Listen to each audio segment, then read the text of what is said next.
नमस्कार। देश की बात में हाजिर हैं। विजयदशमी दशहरे का पर्व देश भर में धूमधाम से मनाया जा रहा है, लेकिन राजनीतिक दल भी इसे बढ़ चढ़कर मना रहे हैं। त्योहार के जरिए अपने राजनीतिक लक्ष्य को साध रहे हैं। कई राज्यों में चुनाव जल्द होने वाले हैं, ऐसे में नेता लोगों तक पहुंचने की कोई कसर नहीं छोड़ना चाह रहे हैं। तो प्रधानमंत्री मोदी आज हिमाचल प्रदेश पहुंचे हुए हैं। बड़े बड़े जो प्रोजेक्ट्स हम आपको सौगात के रूप में लेकर वहां पर पहुंचे हैं। और आपको हम बता दें कि बिलासपुर में एम्स, पिंजौर में 4 ले हाईवे का, और ये हम आपको दिल्ली में दिखा रहे हैं। दिल्ली में जो लव कुश की रामलीला है, ये आप उसके दृश्य देख रहे हैं। यहाँ पर मुख्यमंत्री अरविंद केजरीवाल पहुंचे हुए हैं, साथ ही उनके साथ बाहुबली फिल्म के स्टार प्रभास भी यहाँ पर मौजूद बताए जा रहे हैं। उधर महाराष्ट्र से तो दृश्य आप दिन भर से ही देख रहे हैं। तो आइए पहले थोड़ी देर दिल्ली की इस रामलीला में रुकते हैं और सुनते हैं यहाँ पे क्या हो रहा है।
देख सकते हैं रावण दहन का समय करीब आ गया है। गोधुली बेला का समय, मेघनाथ कुंभकर्ण का पुतला पहले जलता है और हम देख सकते हैं कि ये दहन का समय शुरू हो गया है। दूसरी तरफ रामलीला में राम और रावण के बीच का ये युद्ध एक तरह से खेला जा रहा है। हमारे सहयोगी हमारे साथ मौजूद हैं, शरद शर्मा।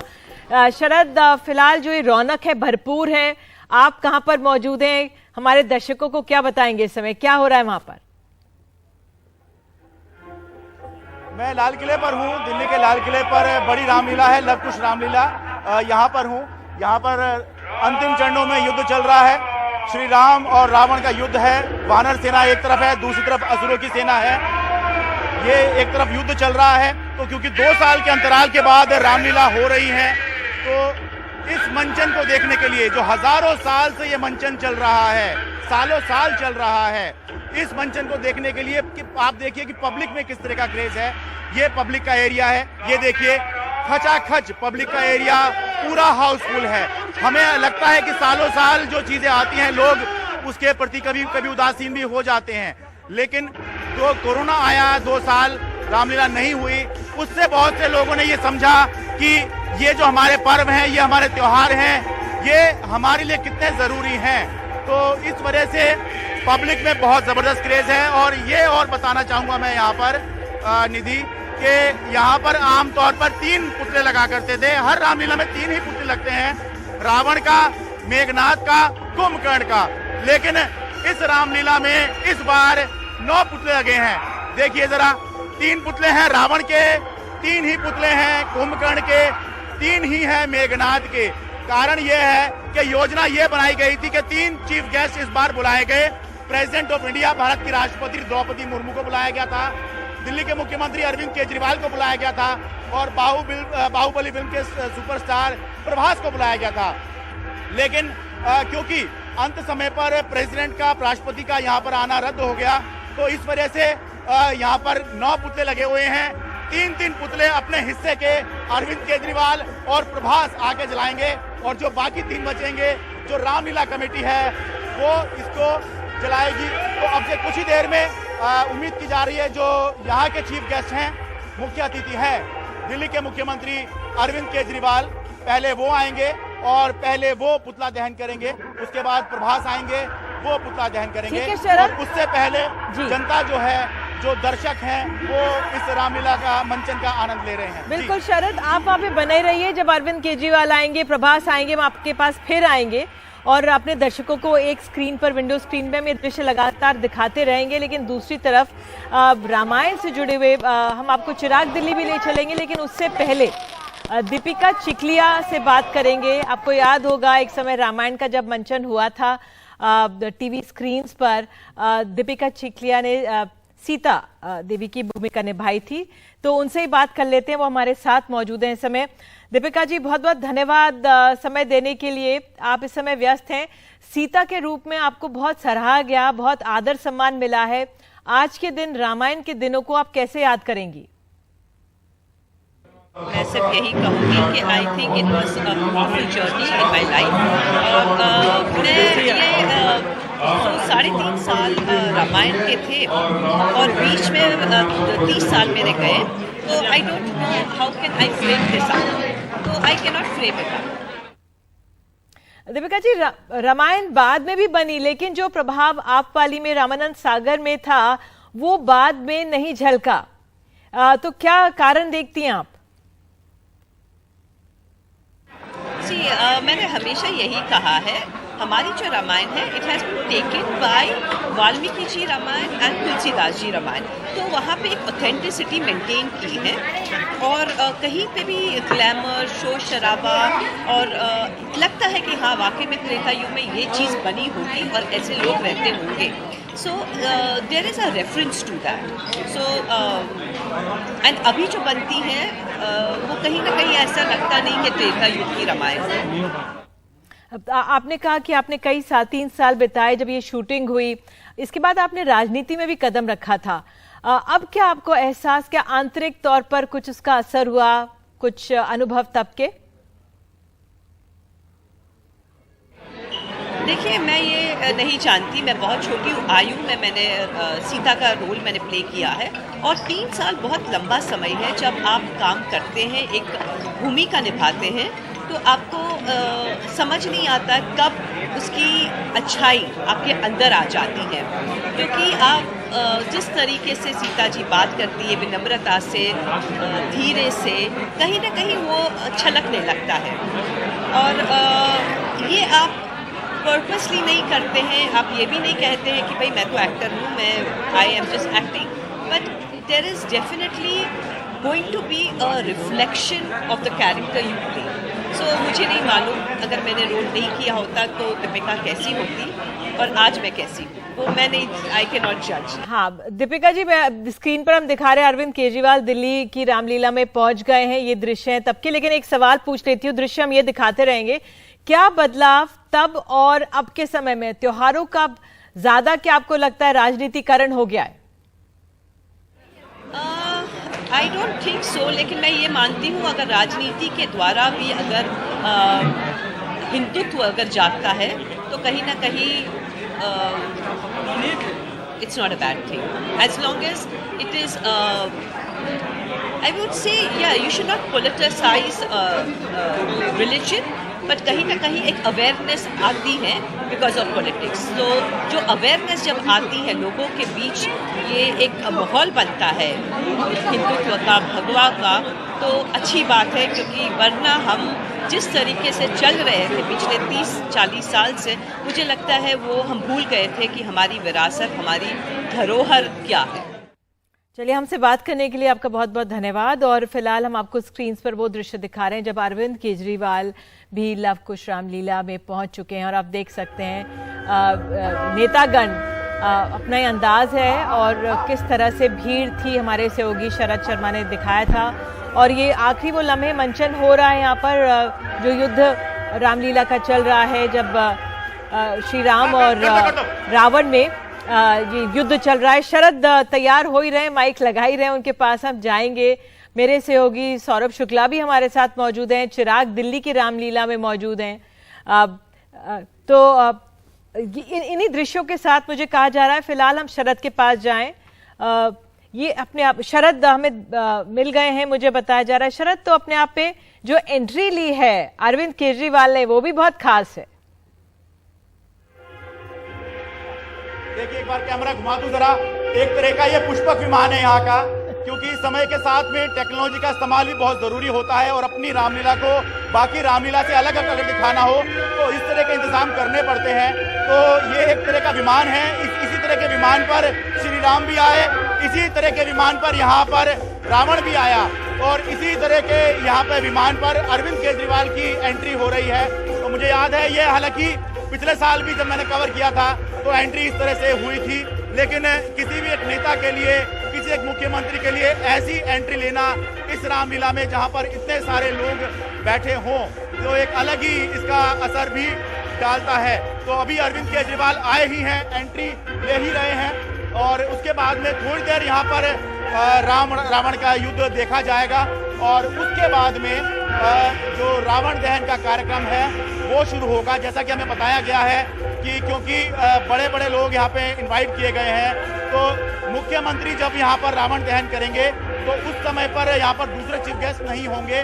जब वो रावण दहन करके चले जाएंगे तब यहाँ पर जो दूसरे चीफ गेस्ट है प्रभास, वो यहाँ पर आएंगे और वो जो अपने हिस्से का रावण दहन है वो करेंगे। एक तरह की स्ट्रैटेजी है रामलीला कमेटी की कि दर्शकों को कैसे बांध के रखा जाए, क्योंकि होता यह है कि जैसे ही रावण दहन होगा सब जो लोग हैं यहाँ से अपने घर की तरफ प्रस्थान करने चले जाएंगे, सारा आकर्षण खत्म हो जाता है, क्योंकि सब कुछ रावण दहन ही क्लाइमेक्स पॉइंट होता है।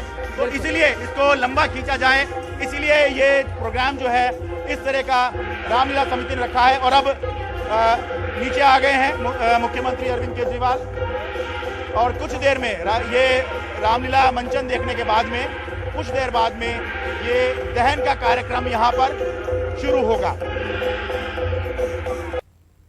तो देश की बात में आपको एक बार फिर से हम कर्नाटक लिए चल रहे हैं। कांग्रेस के नेता रणदीप सुरजेवाला ने दशहरा पर सोनिया गांधी की तस्वीरें ट्वीट की हैं।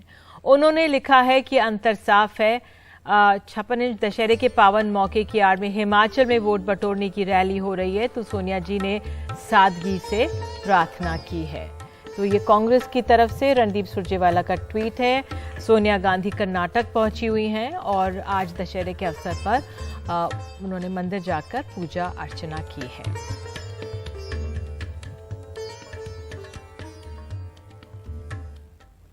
और आइए इस खबर से आगे निकलते हैं।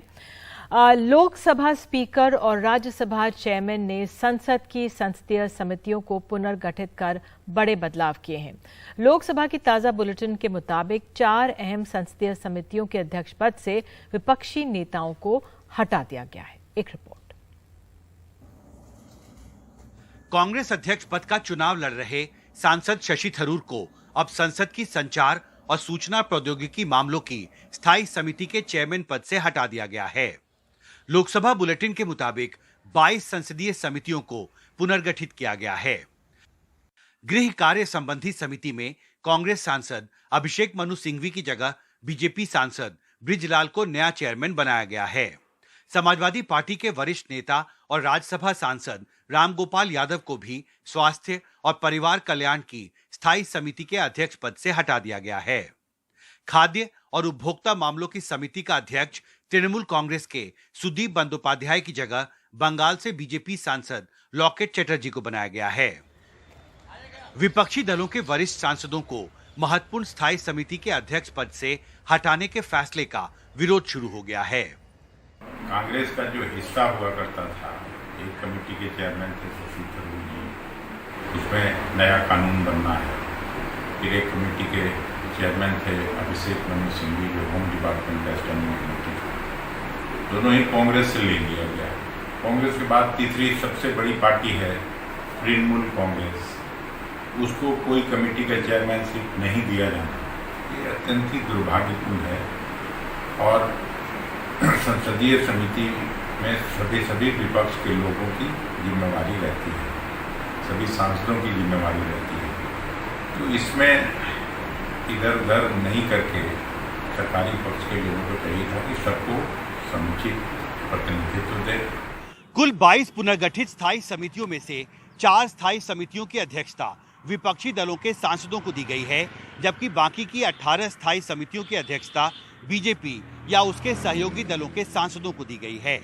विपक्षी दलों का आरोप है कि इस बड़े फेरबदल में उन्हें वो जगह तवज्जो नहीं दी गई जो उन्हें मिलनी चाहिए थी। राज्यसभा में तृणमूल कांग्रेस संसदीय दल के नेता डेरेक ओब्रायन ने ट्वीट कर एक बयान में कहा, संसद में तीसरी सबसे बड़ी पार्टी तृणमूल कांग्रेस को, जो दूसरी सबसे बड़ी विपक्षी पार्टी है, एक भी स्थायी समिति का अध्यक्ष पद नहीं मिला है।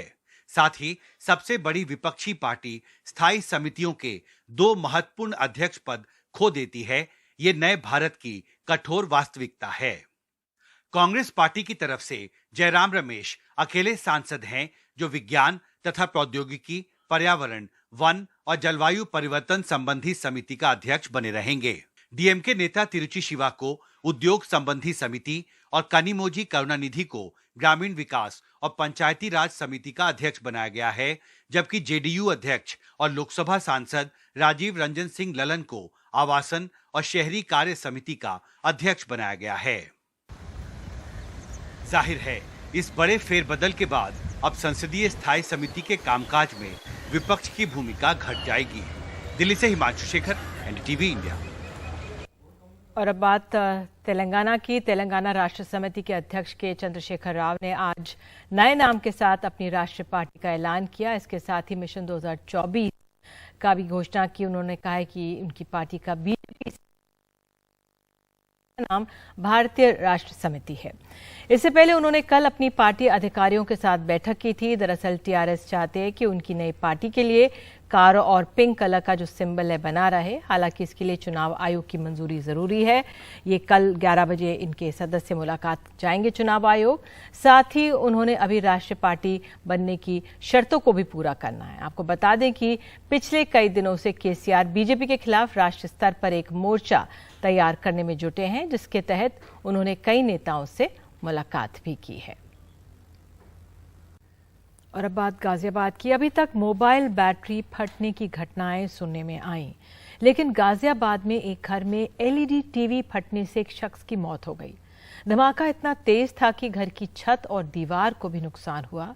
हालांकि एक्सपर्ट्स कह रहे हैं कि एलईडी में ऐसा कुछ नहीं होता कि उससे तेज धमाका हो। गाजियाबाद के हर्ष विहार इलाके के इस घर में मंगलवार दोपहर तेज धमाके में दीवार ढह गई, छत को नुकसान हुआ और पूरे घर का सामान तहस नहस हो गया।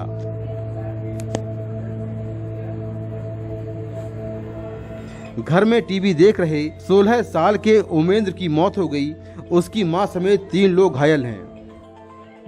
ऊपर लगा हुआ था एलईडी, ऊपर ये नहीं पता कि टीवी फटा है। उन्होंने हमें भी बताया कि टीवी फटा हुआ है, क्योंकि हम अपने रूम में से ब्रश कर रहे थे। बस हमें तो इतना ही पता है, इससे ज्यादा हमें कुछ नहीं पता। और उसके बाद तो बिल्कुल हमें जैसे कुछ पता ही नहीं। हम गिरते पड़ते बहुत बुरी कंडीशन में थे। शुरू में सबको लगा कि घर में रखा सिलेंडर फट गया है, लेकिन पुलिस ने जांच की तो पाया सिलेंडर बिल्कुल ठीक रखा था। ब्लास्ट एलईडी टीवी में हुआ था। मौके पर जांच पड़ताल से जो प्रथम दृष्टया प्रतीत हो रहा है कि एलईडी टीवी जो घर में लगी हुई थी उसके फटने से विस्फोट हुआ है। बाकी अग्रिम वैधानिक कार्रवाई की जा रही है और जांच की जा रही है। अगर ये एलईडी टीवी में ब्लास्ट है तो ये अपने तरह का पहला मामला है। 25 साल से एलईडी टीवी ठीक करने वाले और उसके एक्सपर्ट अनिल धवन कहते हैं कि इस टीवी में ऐसा कुछ भी नहीं कि उससे इतना तेज धमाका हो। मेरा अपना ख्याल है कि इसमें ऐसा कोई ब्लास्ट नहीं हो सकता है। इसमें ऐसा कोई जो है पार्ट नहीं है जो इतना पावरफुल ब्लास्ट हो सके। इसमें ये मदरबोर्ड है एलईडी का और ये इसका पावर सप्लाई है, ये कंडेंसर है। इसमें अगर ओवर वोल्टेज आती है तो ज़्यादा से ज़्यादा ये जो ब्लास्ट हो सकते हैं, पर इतना पावरफुल ब्लास्ट नहीं हो सकता। इसके अलावा और इसमें क्या क्या चीजें होती हैं जिससे कि कोई संभावना हो ब्लास्ट होने की? इसके अलावा इसमें डिस्प्ले पैनल हो सकता है, लेकिन उसमें भी ब्लास्ट होने का कोई चांस नहीं है। उसके अलावा बैकलाइट होता है। बैकलाइट में भी ये बैकलाइट आपको दिखाता हूँ मैं। ये बैकलाइट है, ये एलईडी बल्ब होते हैं। ये ब्लास्ट होने का इसमें कोई जो है पर्पस नहीं है, कोई चांस नहीं है। ज्यादा से ज्यादा ये जल सकते हैं, जल के इसमें आग लग सकती है, लेकिन ब्लास्ट नहीं हो सकता ये। और इसके ऊपर क्या होता है फिर? इसके ऊपर डिस्प्ले पैनल होता है। ये इसकी डिफ्यूजर शीट्स है। ये डिस्प्ले पैनल है, ये ग्लास का होता है। इसमें भी कोई ब्लास्ट नहीं हो सकता है। कुछ एक्सपर्ट कहते हैं कि अगर वोल्टेज तेज हो तो एलईडी में ब्लास्ट की आशंका है, लेकिन वो इतना तेज नहीं होगा कि किसी की मौत हो जाए और घर तहस नहस हो जाए। इस दौर में लगभग हर घर में एलईडी टीवी है। ये घटना डराने वाली भी है और हैरान करने वाली भी। अब जांच हो रही है, जांच के बाद थोड़ा और साफ होगा कि एलईडी में किन हालात में इतना तेज धमाका हुआ जिसमें घर तो तहस नहस हो ही गया, एक जान भी चली गई। गाजियाबाद से पिंटो तोमर के साथ मुकेश सिंह सेंगर, एनडीटीवी इंडिया। तो वाकई इस धमाके ने कई सवाल खड़े कर दिए हैं। बहरहाल इस खबर के साथ आज देश की बात में इतना ही। नमस्कार।